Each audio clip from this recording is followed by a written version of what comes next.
Yeah, and first of all, Frank, the news, I guess, to start with, is that Billy is moving right back immediately into world title contention. He is. He's moving up a weight to super middleweight, and he's going to challenge the mandatory challenger Shefat Issoufi for the vacant title. Shefat Issoufi, a name that people won't know a huge amount about. Tell us what you've been able to learn, Billy. That we're both fat bastards, that's for sure. One, because he come down from heavyweight to cruiserweight, now to super middle. You know, he's had some good wins. You know, it's just a new chapter for me. I mean, middleweight, I tried everything to make the big fights happen. My David Lemieux performance. You know, there were the Canelo fight, the Golovkin fight we chased. So it's just about giving myself another option now instead of looking in that one room. You know, now I can go back down to middleweight, start super middleweight. So wherever the big fights present themselves, I'm there. Brief apology about the word which came out there. What, fat? Fat, yeah. We'll carry on though from there. You look back at 2018, and there've been things, I guess, really, which, with the benefit of hindsight, you wouldn't have wanted to have happened. Yeah, look, everything happens for a reason. You know, 2018 was a terrible year for me in my boxing career, to say the least. But you know, when you get knocked down, it's not, you know, staying there. It's how you come back. And you know, I've got Tyson Fury I look up to, chat to him every day and see what he's come through. This gives you that little bit of more belief. And you know, you can sit down, mope around and, you know, feel sorry for yourself, or you can get on with it and think, right, well, I'm going to get straight back where I left off. And you know, so I'm here. So I'm at fighting for the super middleweight world title. It's a new chapter. You know, how will I be at the weight? You know, will I be a better fighter? Will it not suit me as much? Time will tell. There was the business of not getting the fight in America because of the drugs issue, yep. Rightly or wrongly. Yep. I know that you've got legal action against the against the board, the states responsible for that over there, and also the business which brought you the £100,000 fine from the British Boxing Board of Control regarding the video. Now, without going into details of that, I guess both things you would say, I wish I'd not done that.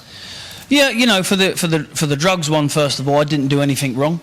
You know, from the British Boxing Board of Control's eyes, I was fit to box anywhere in the world, and from other drug testing agency, I was fit to box. It was just the VADA one that wasn't happy of what they found. But you know, it's very strange because I've allegedly failed on the Wednesday, but passed on the Saturday, the second sample. So, you know, it was one of them, but, you know, that's behind me now and you can mope about it. And, you know, the video is just, you know, getting carried away with myself, a little bit stupid, very stupid.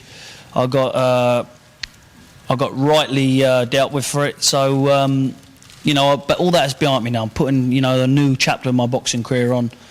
I wanna get back bigger and better than ever, you know. So super middleweight world title is the way forward. We've got some big fights happening the weekend at that. I would love the winner. You got Callum Smith, you got all them big fights. So if the Golovkin and Canelos now don't want it, maybe I can get a big one in the UK. And you're only 29. I mean, people think you've been around a long time, but you're not an old guy. You've still got time to do all this. Yeah, listen, I mean, look, I'm not one of these. Anybody who knows me, you know, I'll get heavy, but I'm not one of these who go drinking and partying. I'm not one of those. So I've got plenty of life left in me, and you know, I'm willing to fight anybody at the weight, anybody at all, from super middleweight to middle. It's down to Frank to make them.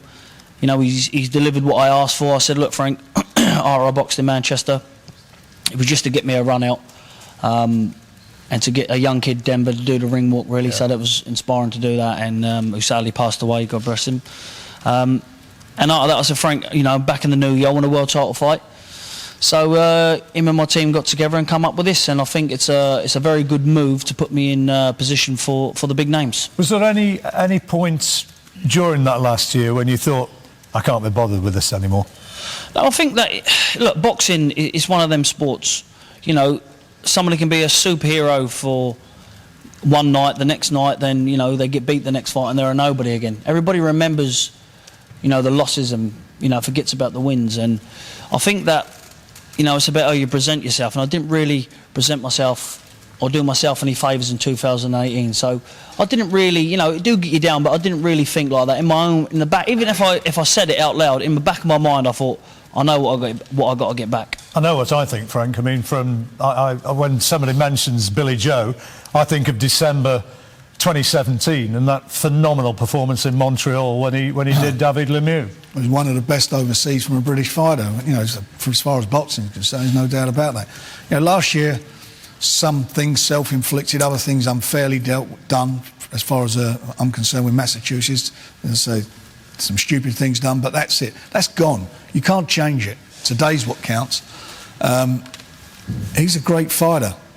You know, he's done it. He's always, whenever it come down to it, he's pulled it out and he's done what he's had to do. He's now another phase of his career. He's become a two-weight world champion. If he comes through that, then there are some great opportunities for great domestic matches, as well as the Canelos. You know, Canelo will never fight Billy Joe, ever. Never fight him. They don't fancy that fight. That Lemieux fight, I said at the time to him, immediately after the fight, we will never be able to make that fight. You know, we're sitting there and I'm watching the Golden Boy team and I looked over to say we're going to do it, and they did not want to know. And as for Golovkin, he signed for him twice. We signed the contracts twice, sent them back. That didn't happen for various reasons. So we've got to make things happen. So there's some great fights there. Callum Smith, the winner of the fight this weekend, you know, I don't know who the winner's going to be. Out the two of them, it depends which DeGale. That fight for me is all about James DeGale. What James DeGale shows up. It's going to be the fella who lost against Truax here get beat. But if it's, you know, if it's a good James DeGale, he should win the fight. But whatever happens, they are great domestic fights now to be made. Big money fights for these fellas, and that's where he wants to be. He wants to be in fights that appeal to him. The harder, the tougher the fight for Bill, the better you get out of him. The better his boxing brain is, the more of a challenge that he wants to overcome. That's where he's at. And you know, now, and I think you mentioned earlier, you know, seeing where Tyson has been, seeing what Tyson's been able to do, they both come from the same community.